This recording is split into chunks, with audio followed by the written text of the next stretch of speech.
Hey, what up, guys? Welcome back to another episode of the Golf Parfection podcast. I'm joined here with my normal host, which is Matt Souza.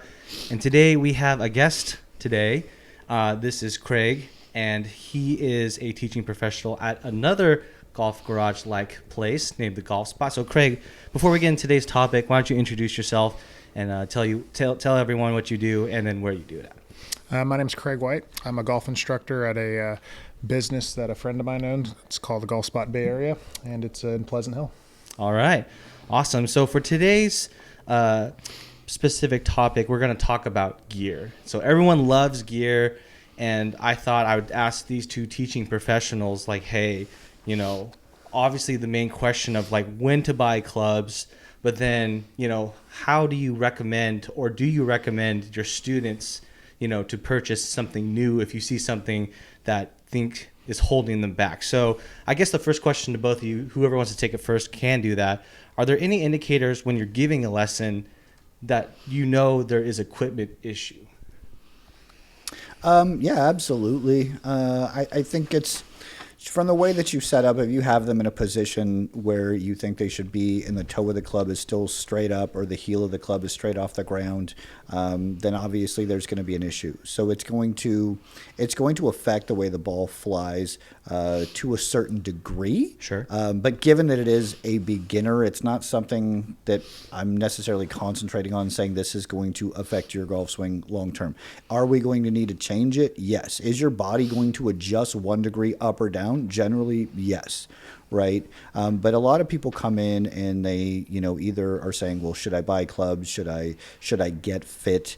In my opinion, I would say wait to get fit. Play with what you got. Let's build a base. And then when you do get fit, if you can buy something that's forged, so that way if your golf swing changes dramatically and those angles begin to change, then we can bend those golf clubs. Got it. So like you're saying, like, get a baseline, with whatever you got. Don't let the equipment be the thing that holds you back from learning a good swing, and then you can start tweaking it. So, Craig, what do you think about that? Like, is there anything that you see when you give lessons, like, maybe equipment needs to be tweaked a little bit here, or do you have the same philosophy where it's like, let's build that base first, and then we can talk gear? I do agree with Matt. I think it's, more common to see that in kids and ladies, especially beginners, because sometimes a lot of kids bring in their parents' sets that are way too tall for them, and Sure. sometimes the ladies do the same thing with clubs that are way too heavy. So there is sometimes situations where it is mandatory right away because they're going to develop bad habits with clubs that are totally unfit for them. Oh, okay. However, I do think that, you obviously never want to buy equipment during the middle of a swing change, and you do want to have a foundation because, sometimes there's not always a complete overhaul going, but there's definitely adjustments that are made, and you should have a foundation first. Got it. So I guess another question kind of tailing off of that, is there anything specific? Because I think both studios, the Golf Garage uses TrackMan. The Golf Spot, similar, right? We do have TrackMan. So anything that's like glaring when you look at numbers where you're like, okay, yeah, maybe this is some equipment-based issue where you say like maybe like, like a launch angle or something not high enough. Or is there anything like that that's obvious that people can look at in these numbers to say, maybe it's my equipment, I can blame it on my equipment? Or what's your take on that? I mean, I'm kind of old school. My philosophy has always kind of been it's the Indian, not the arrow. Sure. But a lot of us think that way. But like I said, I do agree with Matt. There has to be a foundation set. But, for example, if you're playing a shaft that's way too heavy for you, it could obviously cause you to get, a lot more dumped under the swing plane. And it could encourage your path to be a lot more into out than it would naturally be. Ah, okay. So yeah, so swing plane based upon weight. Yes. Is something that's an indicator. Well, that center mass and that balance point of that golf club is going to want to drop more behind us with a heavier shaft. Correct. Got it. Okay, Matt, anything numbers wise that stick out to you sometimes where like maybe equipment needs to be looked at or adjusted? When it comes to the woods and the driver, I think absolutely, because you're starting to look again at the shaft weight, you're looking at launch angle, looking at spin rate, right? Because that's what I'm looking for. Like when we're analyzing these data points, I'm looking at attack angle, spin rate, and launch angle. And if I can maximize those, then we can tack on some ball speed, we can tack on some carry and maximize that carry plus roll. Right, but if you come in here and you're playing an 8-degree driver, which will generally set up a half degree open anyways because it's lower, then that ball is going to have a tendency to want to move to the right. right? Where if you're having like anytime a beginner golfer comes in, they go, I got this 8-degree driver. And I'm, okay, let's look at something, let's fix that to where you can swing bare minimum a 9.5, preferably a 10.5. I think that's going to be the better play long term. I remember back in the day playing like the Ping I, like just this thing came out and it was like 7.5 degrees, and I was like, I want that. And then I hit it for like 3 months and I hit it dead right? And I'm like, well, what's happening? Well, it didn't fit me, but I wanted it so bad that I bought it anyways. And people do that stuff all the time. They just want it so bad that they buy it. Yeah, and I think that's the thing with gear is that we always get lashed on to the ideas like, okay, this can be the next thing that maybe can improve, right? And like we've talked about on previous podcasts, like if you were to give me a putter and say, yeah, I can shave off 2 strokes around, you're going to want it, right? But that's the problem. Like Indian, not the arrow, that philosophy is like, I think that's the tried and true. Obviously, you should probably just practice in what you have. And I think, the comments of building that base before tweaking is the way to go. And one of my things with equipment too, and I'll ask Craig, like how many times have you seen somebody come in and they got this $1,000 driver with this, Velocore shaft with a Sim 2 head, right? And then you look at their putter and it's $12, right? And I'm like, you use your putter 32 times around if you're good, and you hit that driver 14 times, the value that you're getting out of that driver versus your putter, that's where you need to start. Let's look at your putter and your wedges. Like irons nowadays, they're great. Don't get me wrong, these new irons are great, but you can pull an iron from 15 years ago and it's still going to play the same, right? Or it's the same thing. You got guys coming in and bless their heart, they want to play a blade. I'm a pretty mediocre, decent golfer, and I don't want to touch a blade, right? Sure. Why are we making it that difficult? Right, exactly. Yeah, and one of a question that I got from like a person within my community was like, would you guys as teaching professionals, would you rather them like a mid-handicap already have fitted clubs and then start building off of those fitted clubs, or like, if they had the chance to get fitted before starting taking lessons from you think that's okay? Would that like hinder kind of like what you want to achieve as a coach, or would you not, like, does that matter to you in terms of? It does. I think it does depend upon their skill level, how long they've been playing, what they've done. Obviously Matt and I both know that happens all the time. They start getting lessons and they told us they just got a brand new set of golf clubs. And then once we make a swing adjustment, the numbers are totally different than what they did. And they're like, oh, dang, I just got these. I got to send these PXGs back because now my spin's too high. But, I think, Matt's right, with setting the foundation first. Got it. Okay. So, yeah, Matt, you could probably echo the same sentiment. Probably should build on it. And, like, I think that's the thing about getting lessons and sticking and really trusting your instructors, like the two of you, right? Because once you start getting into that system, then you can start advising on those changes and everything. It's I feel like it's pretty hard for people who keep bouncing between. I'm sure it drives you nuts if people bouncing between instructors, and then they come back to you and you're like, jumpers. Yeah, you got a different set of clubs. Yeah, I guess there's a name for them, and then it probably drives you guys crazy. It is what it is. People want I don't blame anybody. Yeah, and you don't blame them. It's like you're doing the best you can to make an adjustment, and sometimes we may not be a good fit. Maybe the way that I'm explaining it, they don't get, or they're just trying to look for that extra little thing. Hey, and if it works for you and you can get better, do it, right? But I think getting back to some of the equipment stuff is you start looking at somebody, let's say they got fitted and they were 2 degrees up because they had this, axe throwing move that comes straight over the top, and that club's coming down too steep, that if it's not tilted up, then it's gonna, that toe's gonna hit and they're gonna, the ball's gonna go right.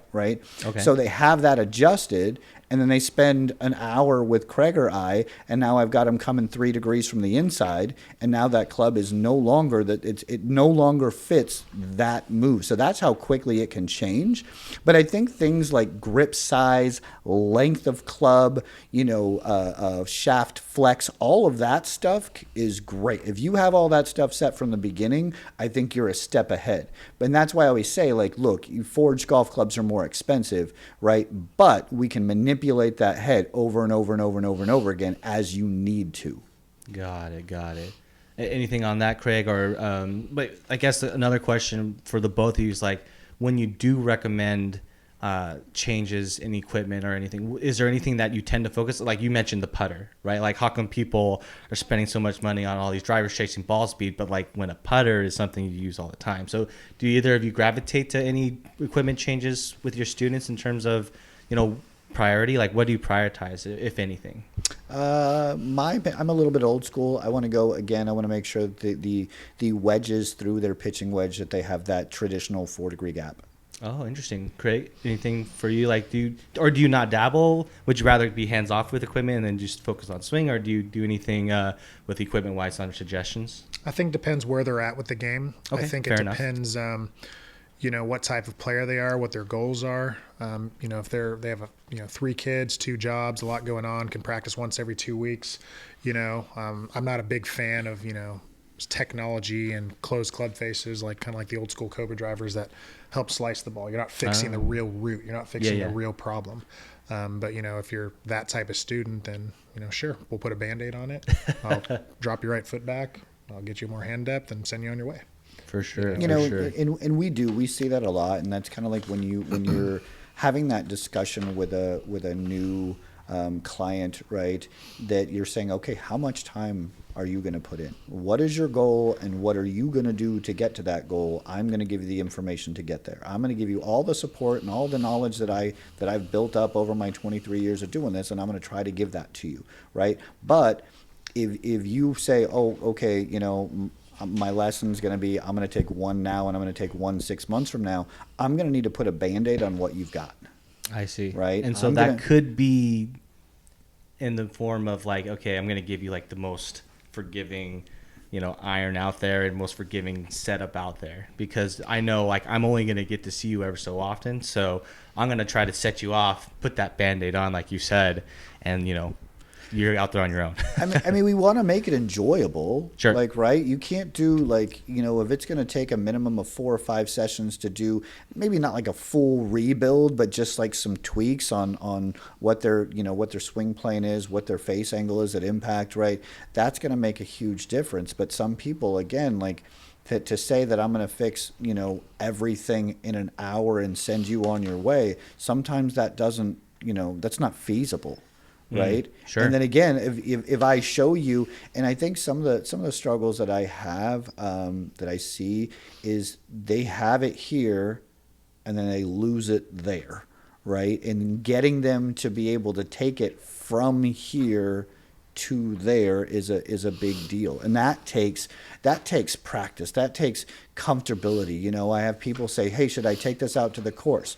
It depends. I want to say yes, but if you're playing your weekend foursome with your boys who want to play, 20 on the front, 20 on the back, 24, you just do whatever you can to get the ball to the hole. Right? Yeah. I always suggest go out, in the summertime, 6:00 at night, nobody's really behind you. You can drop 3 or 4 balls. You can kind of work through this process, but it's all going to come down to how much dedication you are to getting better, right? Mm-hmm. And it kind of comes down, and Craig, you tell me if you have this as well. When we're teaching, I always say if we can't master half to half, we can't handle full to full, right? I can't take a full backswing to a full through swing and expect that to be correct if I don't understand where I should be halfway back and halfway through. So if I master that, then I can start moving back. Okay, for sure, yeah. I guess another thing that I wanted to bring up when it comes to gear, every year something new comes out. All these manufacturers are releasing year over year and promising new things of either speed or, MOI or forgiveness. Like maybe Craig, to you, is there anything since you've been in, the golf industry this year, does anything right now that's being released excite you in terms of what's coming out? I know there's stealth stuff, but yeah. What do you think? Well, not gonna lie, I want the stealth. My What's phone your take? blew up when the stealth came out. Okay. Which one do I? And when the Sim Max and the Sim 2 came out, which one do I get? Which one's for me? Because what people don't understand is, there's not a version for a hacker versus, a better player. Okay.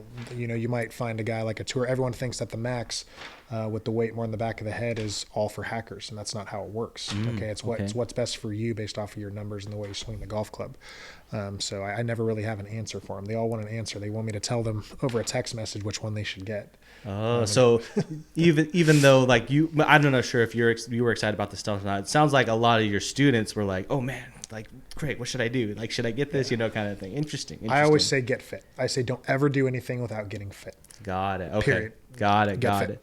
Okay. Yeah. Anything, Matt? So you were talking about the stealth. You were excited about that. So what excited you about that? I'm a sucker for equipment sometimes. I really am. I had to have, I was lucky enough to have like a 30-minute conversation with one of the master fitters from TaylorMade, and by the time he got done explaining it to me, I was like, shut up and take my money. Like, Your soul. Yeah. I was like, okay, can I get one? I really loved, the Sim. I think the Sim 2 I had to adjust to because I think I hit the Sim longer than I hit the Sim 2, but I didn't originally like the sound of the Sim 2, and then it just grew on me. Okay. That being said, so we're talking about clubs in the bag. I don't know. The golf world seems obsessed with the what's in the bag topic. So I was hoping to go through each of yours, if you don't mind. Maybe Craig, starting with you. Maybe you go from your drivers to irons to wedges to putters. Like what are you currently gaming then in terms of what's currently in your bag then? Right now I have a set of PXGO 311s. Okay. First generation. I've been around for a while. Loved them. A lot's changed in my golf swing since. I just recently got fit for some 790s. Okay. My numbers were a lot different than when I originally got fit for those now. I played TaylorMade woods, Sim 2 Max, and a 14.5 wood. Okay. And then I rock Vokey wedges, 52, 56, and a 60. Nice. My new set, my numbers changed, and I got 48, 50, 54, 58. Got it. And then flat stick? Right now I'm rocking a Phantom X Scotty Cameron. Oh, so pretty well-rounded bag in terms of there's no like brand allegiance. You're like you got a little from here, a little from Titleist, a little from PXG. I do. I've always done it that way. I'm a big TaylorMade guy. I like their equipment a lot. But I mean, everyone makes great stuff now. Everyone has good stuff. Yeah, I really want to say that. I mean, PXG came out of left field, and they used to be that really top expensive brand, but then they like started flooding the market with all their other tiers of irons, and they're really good with the military and first responder they have really good discounts. Major discounts. Yeah. And their marketing, as much as it probably gets to some people, it's very effective. People always talk about their marketing. So, and I do think they do support some LPGA players as well. So I think they're kind of cool.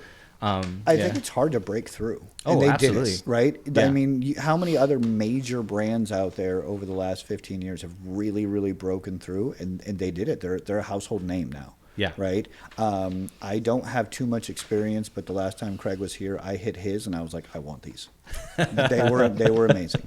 Right. I have been a TaylorMade guy, and I don't change like irons too often. I mean, up until recently, last year I got the TaylorMade 770s, which I absolutely love. Before that, I was still rocking the R7 TPs. Right, like that club. I don't even know how many. That's got to be 15 years old, right? But it was just a good. You just get to the point where you feel comfortable with something, right? You set it down, you feel comfortable, you know what you can accomplish with it. But anyways, back to what's in my bag. As far as driver, I am playing the Sim 2.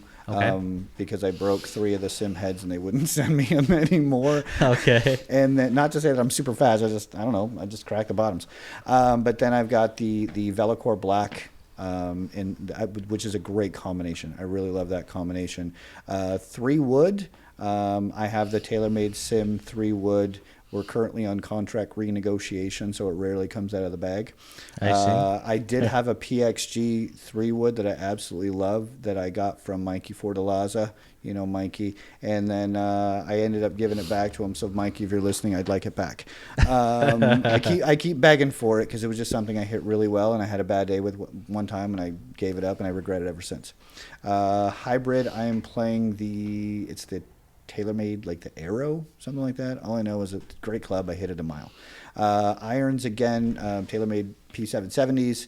Wedges are Callaway. The Mac Daddies? The Mac Daddies. Yep. And then I go at 64, 60, 56, 52. Okay. Yeah, I think you touched base on like the 4 degree. What was it, like 4 degrees? Standard's going to be a 4 degree gap. Okay, interesting. At least it was way back when, right? Right. But still, like, I'm just thinking about, like, I was like, oh shoot, my bag is not bad.